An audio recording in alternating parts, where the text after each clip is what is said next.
और भगवान हमें मिल गए हैं, हमारे हृदय में बैठ गए, ये कैसे समझेंगे?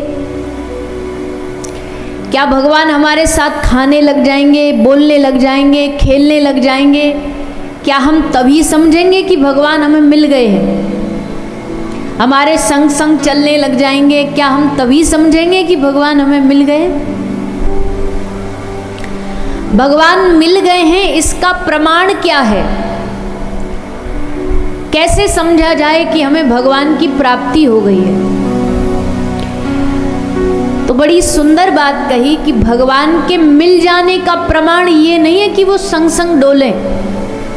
भगवान के मिल जाने का प्रमाण ये है, लक्षण ये है कि जब हमारे हृदय में सब जीव मात्र के लिए दया उत्पन्न हो जाए तो समझ जाना कि भगवान हमें मिल गए, भगवान की प्राप्ति हमें हो गई है। भगवान की प्राप्ति का लक्षण है ये। और भगवान की प्राप्ति का लक्षण क्या है? बोले जब हमारा हृदय प्रेम से भर जाए तो समझ जाना कि हमें भगवान प्राप्त हो गए। हमारे हृदय में जब प्रेम उत्पन्न हो जाए तब समझ जाना हमें भगवान की प्राप्ति हो गई है। बहुत बहुत लक्षण है भगवान मिल जाने के। जब जीवन हमारा मन भगवान की लीला में निरंतर डूबा रहे, भीगा रहे, तब समझ जाना भगवान मिल गए। तब मानिएगा कि भगवान ने हम पर कृपा कर दी है। सत्संग में जब डूबे रहें तब समझ जाना कि हमें भगवान की प्राप्ति हो गई है। साधु संग जब अच्छा लगने लगे तब समझ जाना कि हमें भगवान की प्राप्ति हो गई। ये सब भगवान के मिल जाने के लक्षण हैं। अगर इनमें से सारे नहीं पर एक आध भी लक्षण हमारे भीतर है ना, तो समझना कि भागवत जी की कृपा हो गई है और भागवत जी की कृपा से भगवान की प्राप्ति हो गई। एक लक्षण भी आ जाए तो, अभी एक भी नहीं आया है, अभी बरसों बीत गए पर अभी एक लक्षण भी नहीं आया है हमारे भीतर। एक लक्षण भी उतर जाएगा ना जिस दिन, उस दिन भागवत हमारे हृदय में उतर जाएगा, उस दिन भगवान हमारे हृदय में उतर जाएंगे। पर अभी तो बस भारी भारी मामला है। अभी हृदय में दया नहीं है, अभी हृदय में प्रेम नहीं है। दूसरों का दुख, दूसरों को पीड़ा देने में मजा आता है, आनंद आता है। अभी बहुत लोग देखे हमने, कह रहे हैं कि हम भक्त हैं, कह रहे हैं हम नाम जापक हैं, कह रहे हैं हम दिन भर माला करते हैं, पर उनकी दृष्टि में पूरा विष मिला होता है। अभी जुबान पर तो आया पर अभी हृदय में नहीं उतरा। तो जब भगवान हृदय में उतरते हैं, अच्छा देखो, मान लीजिए आप यहाँ आए कथा सुनने के लिए, आपके लिए कुर्सी लगा दी गई, सोफा लगा दिया गया कि किसी भी प्रकार से आप गंदगी में ना बैठो, पानी में दलदल में ना बैठो। पर फिर भी आप जिस कुर्सी पे बैठने को तैयार थे उस कुर्सी पे हल्की सी मिट्टी लगी हुई है, तो अब क्या करोगे? मिट्टी को झाड़ोगे, साफ करोगे या उसी गंदे पे बैठ जाओगे? बोलिए ना, जोर से बोलो। साफ करेंगे, झाड़ेंगे उसको, और उसके लिए समिति वालों को नहीं बुलाएंगे, भैया यहाँ आओ इसको साफ करो। ये थोड़ी बोलेंगे उठाओ इसको, कुर्सी को, इस पर कुछ बिछाओ। अपने आप देखा थोड़ी मिट्टी, क्योंकि बैठना हमें है ना, तो जिसे बैठना हो हाथ मारेगा, उसको साफ करके उस पर बैठ जाएगा। तो भागवत कह रही है कि भागवत सुनने से हरिश्चित्तम समाश्रयेत, भगवान की कथा सुनने से भगवान हमारे हृदय में आके बैठते हैं। अब बैठना उनको है हमारे हृदय में, तो वो जब बैठने को तैयार हुए, उन्होंने देखा इसके मन में तो बड़ी गंदगी पड़ी है। अब बैठना उनको है तो गंदगी साफ कौन करेगा? बोलिए ना। गंदगी भी भगवान स्वच्छ कर देंगे, क्योंकि वो गंदी जगह पे नहीं बैठेंगे। वो कहीं धूल मिट्टी पड़ी हुई है, कहीं कोई मैल पड़ा हुआ, वहाँ नहीं बैठने वाले ठाकुर जी। तुम कथा में आके बैठे, भगवान ने देखा अच्छा मेरी कथा सुन रहा है, चलो इसके मन को पहले थोड़ा झाड़ू लगाते हैं, साफ करते हैं, सब गंदगी बाहर करते, फिर इसके दिल में बैठते हैं। गंदी जगह पर ठाकुर जी थोड़ी बैठेंगे। तो यानी कि सफाई करना भी, ये भी आपके ऊपर नहीं छोड़ा ठाकुर जी ने, वो भी कहा कि हम कर देंगे, तुम तो बस आकर के मेरी कथा में बैठ जाओ। सफाई भी हम कर देंगे, स्वच्छ भी हम कर देंगे। इतनी बड़ी भगवान ने कृपा करी हमारे ऊपर। तब जाकर के भगवान हृदय में विराजेंगे। भैया उनके लिए तो जब बैठते हैं तो फूलों की सेज सजाई जाती है, इसलिए मन में आके बैठेंगे तो गंदगी में कैसे बैठ जाएंगे। भगवान के आने का प्रमाण ही यही है, जब मन से सब प्रकार की गंदगी का नाश हो जाए, तब भगवान आकर के हृदय में विराजमान होते हैं। इसलिए कृष्ण मिल गए हैं या मिलने वाले हैं, इसके प्रमाण यही है।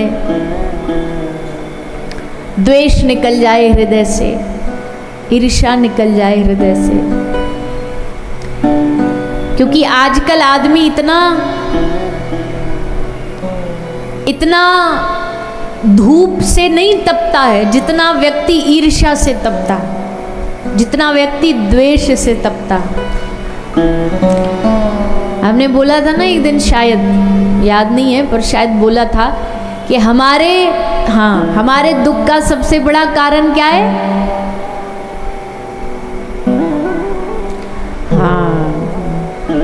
मैया ध्यान से सुन रही है कथा एकदम। हमारे दुख का सबसे बड़ा कारण है दूसरे का सुख। ये ईर्ष्या जो भाव है, ये हमारे हृदय में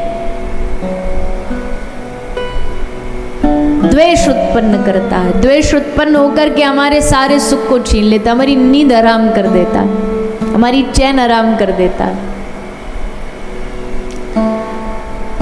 तो हम कई बार कथा में सुनाते हैं, एक कथा बोले भोलेनाथ जी के पास एक आदमी आया, तपस्या करी। भोलेनाथ जी ने बोला बेटा तप किया तूने, बोल क्या चाहिए वरदान में।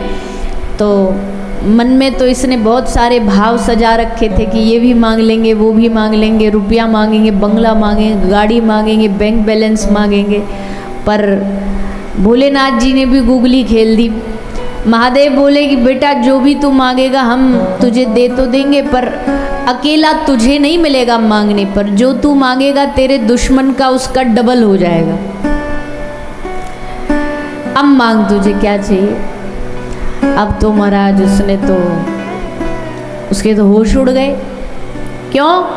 क्योंकि भैया तपस्या करें हम, भजन करें हम, भोलेनाथ जी को प्रसन्न करें हम, और ये दुश्मन हमारा जो शत्रु है वो बैठे बैठाए उसको डबल मिले, तो ये तो बात हमें बचती नहीं है। तो भोलेनाथ जी ने देखा कि बेचारा अभी मांग नहीं पा रहा है, सोच नहीं पा रहा क्या मांगू क्या मांगू। तो महादेव ने उसको अपना डमरू दे दिया कि जब तू जो सोच ले तो डमरू बजाना। तो लेके डमरू आ गया। अब रात भर सोचता रहा, नींद उड़ गई, क्या मांगू क्या मांगू। एक बंगला मांगता हूँ तो इसको बैठे बैठाए को 2 मिल जाएंगे, एक बेटा मांगता हूँ इसको 2 मिल जाएंगे, क्या फायदा फिर ऐसी मांग का। तो एक दिन डमरू बजाया, भोलेनाथ जी आए, बोले बेटा सोच लिया? बोले हाँ महादेव सोच लिया। पक्का फुल वाला, फुल एंड फाइनल सोच लिया? बोले हाँ महादेव सोच लिया। बता तुझे क्या चाहिए। हाथ जोड़ के बोला महादेव एक कृपा कर दो। क्या? बोले हमारी एक टांग तोड़ दो। महादेव अब इसको देखे ऊपर से नीचे तक। बोला सच्ची? बोला हाँ सच्ची। क्यों? बोले हमारी एक टांग टूटेगी, इसकी बैठे बैठाएगी 2 टूटेंगी। तब पता चलेगा टांग टूटने का दर्द क्या होता है। तो इसकी बैठे बिठाएगी 2 टूटेंगी, इसलिए ये वरदान दे दो। महादेव ने हाथ जोड़ लिए। महादेव बोले एक कलयुग के भक्त मर जाएंगे पर दूसरे को लेके मरेंगे। ये ईर्ष्या भाव होता है, ये द्वेष भाव होता है। तो भैया भगवत प्राप्ति का लक्षण यही है कि जब ईर्ष्या द्वेष से हृदय मुक्त हो जाए तब समझना हृदय में भगवान बैठे। और जब हृदय ईर्ष्या द्वेष से भरा हो तब समझना हृदय में कलयुग बैठा है, माया बैठी। पर ठाकुर जी जहाँ आते हैं, भगवान जहाँ आते हैं वहाँ को हटा देते हैं और गुणों को हृदय में वास देते हैं, हृदय में परम शांति का वास देते हैं, आनंद का वास देते हैं। इसलिए कन्हैया आए ब्रज में तो ब्रज के लोगों ने गाया नंद के आनंद भयो जय कन्हैया लाल की। अब जीवन में किसी प्रकार की पीड़ा नहीं बची, अब जीवन में किसी प्रकार की अशांति नहीं बची, द्वेष नहीं बचा, क्रोध नहीं बचा। अब बचाए तो क्या बचा है? आनंद। अब बचा है तो केवल आनंद बचा है, क्योंकि आनंद का स्वरूप श्री ठाकुर जी है। उनके आने से ही जीवन में आनंद आता। बाकी किसी चीज से सोचो ना जीवन में आनंद मिल जाएगा तो ये दुनिया का सबसे बड़ा धोखा, सबसे बड़ा धोखा है भैया। दुनिया में संसार में सब कुछ भी प्राप्त हो जाए ना जीव को, तब भी सब कुछ होना भी इस बात की गारंटी नहीं है कि तुम आनंदित रह पाओगे। अच्छे अच्छे बड़े बड़े बिजनेसमैन, बड़े बड़े धनवानों को भी रोते हुए देखा जाता है दुख में। अरे इतना सब मिल जाने के बाद भी आप दुखी हो? बोले हाँ। जो जितना बड़ा उसका दुख भी इतना बड़ा। क्यों? क्योंकि जो उसको प्राप्त हो जाता है उसका कभी उसको कीमत ही नहीं समझ आती। इसलिए कोई सोच रहा हो कि संसार की वस्तु मिल जाने से हम आनंदित हो जाएंगे, हमको हमारी फैक्ट्री एक बन जाए तो हम आनंदित हो जाएंगे, एक नहीं 1000 फैक्ट्री भी बन जाए ना तब भी गारंटी नहीं है कि आपके जीवन में आनंद आएगा कि नहीं आए। वस्तुओं से आनंद नहीं आता है, आनंद आता भगवान और भगवान की भक्ति के जीवन में आ जाने से। तो बोले फिर ये दुनिया जो लगी पड़ी है संसार में कमाने धमाने, इससे आनंद नहीं मिलेगा? बोले इससे जो मिलता उसको सुख कहते हैं, आनंद नहीं कहते। हाँ सुख तो जरूर है संसार में, इस बात में कोई भ्रम नहीं है, संशय नहीं है। सुख तो है दुनिया में, बहुत सुख है। अच्छी तगड़ी गाड़ियाँ हैं, अच्छे बड़े बड़े महल है, बिल्डिंगें हैं। गर्मी पड़ रही हो तो एसी चला के बैठ जाओ, सुख मिल जाएगा। ठंडी पड़ रही हो हीटर चला के बैठ जाओ, सुख मिल जाएगा। पैसा सुख दे देता है, हाँ इसमें कोई दो राय नहीं। पर उस एसी में भी तुम्हारा हृदय आनंद से रहेगा, सुखी रहेगा, प्रसन्न चित्त रहोगे, ये वो एसी गारंटी नहीं दे सकता। वो तो तभी हो सकता है जब जीवन में आनंद होगा, भक्ति होगी, सुख होगा। इसलिए कोशिश करो, क्या कोशिश करो? जितना सुख के पीछे भाग रहे हैं ना उतना आनंद के पीछे भागो। आज जिसके पास पैसा नहीं वो पैसा के पीछे भाग रहा है बावरा होकर के, उसे लग रहा है ये मिल जाए तो सुख हो जाएगा। पर जो पैसा वाले उनसे जाके पूछो कितने सुखी है। दीन कहे धनवान सुखी, धनवान कहे सुख राजा को भारी, राजा कहे महाराजा सुखी, महाराजा कहे सुख विष्णु को भारी। तुलसीदास विचार कहे भैया भजन बिना सब जगत दुखारी। किसी को भी जीवन में सुख की गारंटी नहीं है, एक की गारंटी है जिसके जीवन में भजन होगा वो सुखी रहेगा। वो परेशानियों में भी सुखी रहेगा, लाख परेशानी विपत्ति में भी सुखी रहेगा। भक्तों पर तो भगवान विपत्तियों का पहाड़ डाल देते हैं, इतनी विपत्तियां देते हैं, इतना दुख देते हैं कि कमर टूट जाए। लोग नहीं कहते अरे भैया ये तो भजन करता नहीं फिर भी देखो कैसी मौज में। हाँ मौज में ही रहते हैं ऐसे लोग। पर इससे इसका मतलब तो फिर ये हुआ ना कि भैया फिर तो भजन करना ही नहीं चाहिए। बोले नहीं, समझो बात को, जो भजन नहीं करते ना उनको दुख तोड़ देता, उनको दुख मार देगा, परेशान हो जाएंगे, घबरा जाएंगे, आत्महत्या कर लेंगे, जहर खा लेंगे, लटक जाएंगे। क्यों? क्योंकि दुख सहने की शक्ति नहीं है। पर जिनके जीवन में भक्ति होगी, दुख का लेवल हाई होगा, पर दुख को सहने का भी भगवान जो उसको ताकत देंगे ना, वो एकदम हाई वाली देंगे। भगवान की भक्ति इतना दुख को सहने की ताकत दे देती है कि दुख में भी वो चलता रहेगा, चरई वेती, टूटेगा नहीं, हारेगा नहीं, थकेगा नहीं, बढ़ता रहेगा, कृष्ण का नाम लेकर आगे चलता रहेगा। कितनी भी विपत्तियां आ जाएं, दुख आ जाएं, उसको भरोसा है हमारे संग में हमारे ठाकुर जी खड़े हैं, हमारे गोविंद खड़े हैं। अब कुछ भी हो जाए, हारेंगे नहीं। जिनके जीवन में भजन नहीं, देखो कितना जल्दी हार जाएंगे, कितना जल्दी बिखर जाएंगे। इसलिए हाँ, भक्त के जीवन में दुख बढ़ा करके देते हैं भगवान, पर बढ़ाने के साथ साथ उस दुख को सहने की ताकत भी देते हैं।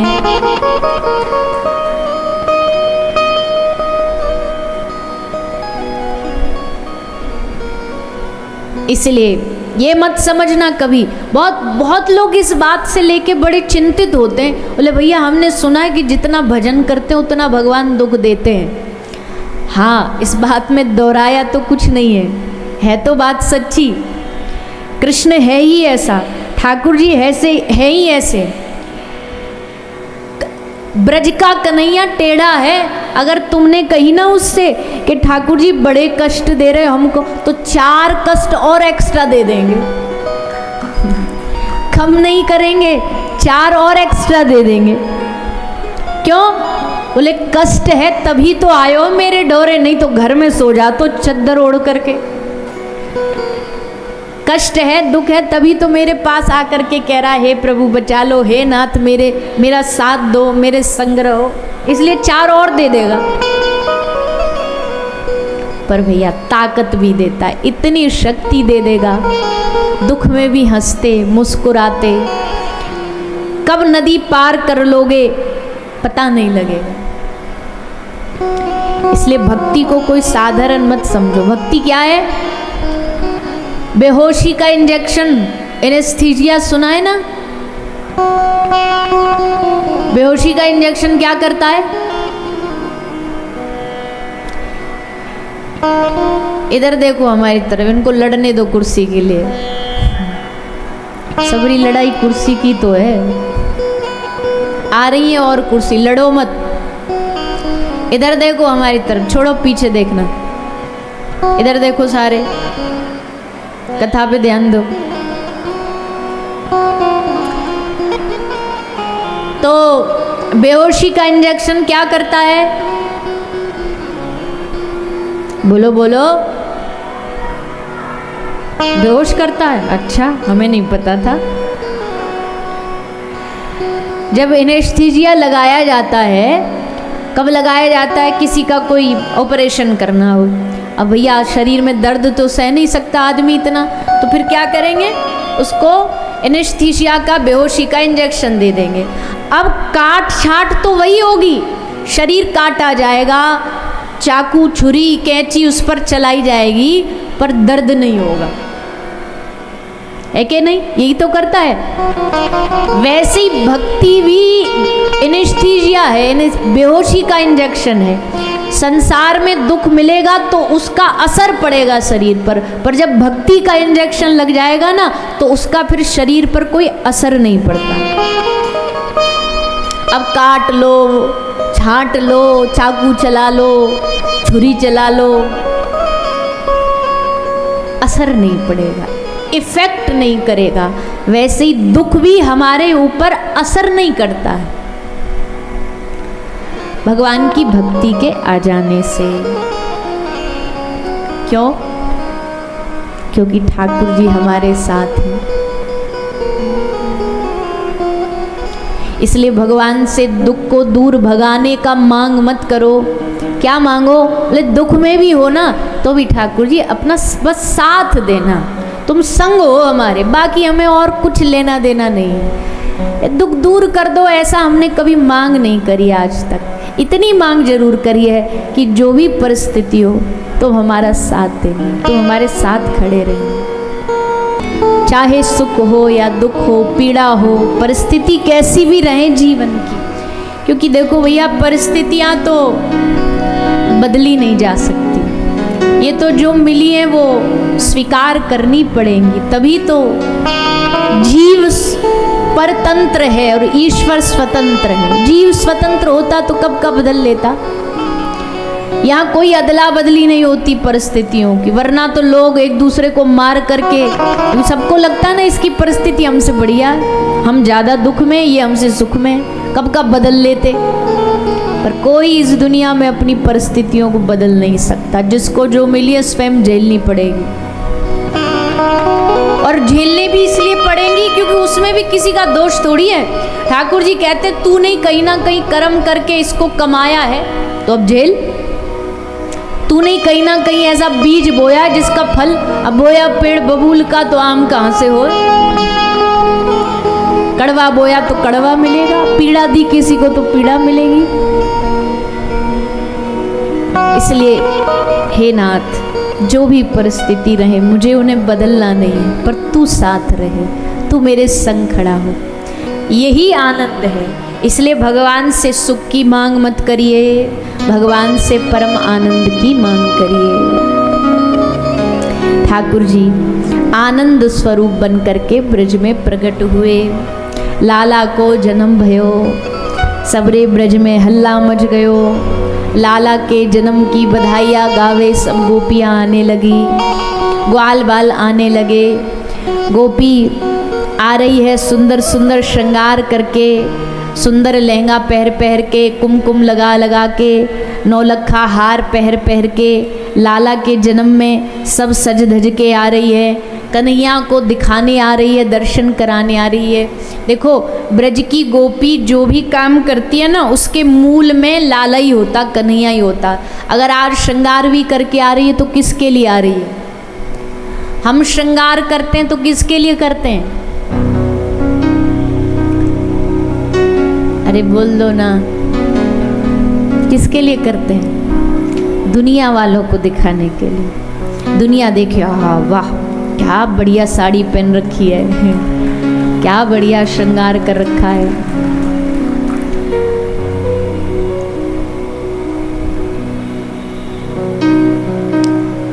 दुनिया को दिखाने के लिए, दुनिया को रिझाने के लिए करते हैं, सब कुछ दुनिया को रिझाने के लिए करते हैं। पर गोपी भी सजती है, पर दुनिया के लिए नहीं सजती है गोपी, अपने कन्हैया के लिए सजती है। कि जब हमको लाला देखेंगे, हमारे श्याम सुंदर देखेंगे तो देख करके क्या बोलेंगे? आहा कितना मेहनत करती है गोपी श्रृंगार करने में, कितनी सुंदर दिख करके आई है, कितना बढ़िया वस्त्र पहन के आई है। तो गोपी श्रृंगार भी कर रही है तो ठाकुर जी के लिए, गोपी भोजन भी बना रही है तो ठाकुर जी के लिए, गोपी गैया का दूध भी निकाल रही है तो भी कन्हैया के लिए, घर में गोबर का लेप कर रही है तो भी कन्हैया के लिए। यही भजन है, यही तो भजन है। भजन करने के लिए कोई छोड़ करके संसार कहीं जाना थोड़ी है आपको, बस इतना ही करना है। जो काम करो अपने ठाकुर जी के लिए करो, जो काम कर रहे हो अपने प्रभु की प्रसन्नता के लिए करो, उनकी प्रसन्नता के लिए ही हर क्रिया होनी चाहिए। यही भक्त का लक्षण होता है। तो आज श्रृंगार कर करके गोपी आ रही है जन्मोत्सव में लाला की बधाई लेने देने, कुछ बधाई ले रही हैं, कुछ दे रही हैं, क्योंकि लेना लेना ये भगवान के प्रेमी का लक्षण नहीं। जब जीवन में देना शुरू होने लग जाए ना, हाथ लेने की जगह देना चालू कर दें तो समझ लेना कि आपके जीवन में भगवान आ गए हैं। ये भी एक लक्षण है। जब जब बस लेने लेने का मन करे ना तो अभी मतलब भगवान आए नहीं। जब देने का भी मन करने लग जाए तो समझ लेना कृष्ण का अवतार हो गया है हृदय में, मन में कृष्ण आ गए हैं। तो केवल लेने नहीं आई है ब्रज की गोपी, दे भी रही हैं, अपना भी लुटा रही हैं जो प्राप्त हो जाए। ऐसा नहीं है कि यहाँ नंद महोत्सव में बस चॉकलेट लेनी लेनी होती है, देनी भी होती है। हम तो उल्टा, अगर एक चॉकलेट मिल जाए और दूसरे के हाथ में भी वो पड़ जाए तो एक दूसरे में लठिया लेकर के लड़ना तैयार हो जाएंगे। हमको मिली पहले। देने का भाव नहीं रहता है, लेने लेने का भाव रहता है। पर जब देने का आ जाए ना, कोई कह रहा हो, कोई सामने दिख रहा हो कि भाई हमको प्राप्त नहीं हुआ, तो अपनी वाली भी निकाल के उससे दे दे, ले भैया तू नंद महोत्सव के लिए तुझे ये प्रसाद दे रहे हैं। तब समझना कि कन्हैया केवल पंडाल में नहीं अवतार लिया, कन्हैया ने आपके हृदय में भी अवतार ले लिया। कन्हैया आपके हृदय में भी आ गए। तो ब्रज की गोपियां बधाई ले रही हैं, बधाई बांट रही हैं। फिर धीरे धीरे धीरे श्री सुखदेव जी वर्णन करते हैं, ठाकुर जी का दर्शन करने के लिए सब देवी देवता पधार रहे हैं, लाल जी के दर्शन करने आए हैं। ऐसे दर्शन का सौभाग्य बताओ कहाँ प्राप्त होगा। जगत का स्वामी पलना में झूल रहा है, रो रहा है बालक बन करके। ये दर्शन सबको थोड़ी प्राप्त होता है। तो देवताओं ने सोचा मौका चूकना नहीं, चलो सबरे। तो सारा स्वर्ग खाली हो गया और सारे ब्रज में आ गए। और वैसे भी भैया हम तो मानते हैं कि स्वर्ग के जितने भी देवी देवता वो भी ब्रज में आ करके पड़े हैं कि हमको ब्रज का वास मिल जाए। ब्रज स्वर्ग और वैकुंठ से भी बढ़कर है। क्यों? क्योंकि वहाँ ठाकुर जी का अवतार हुआ है।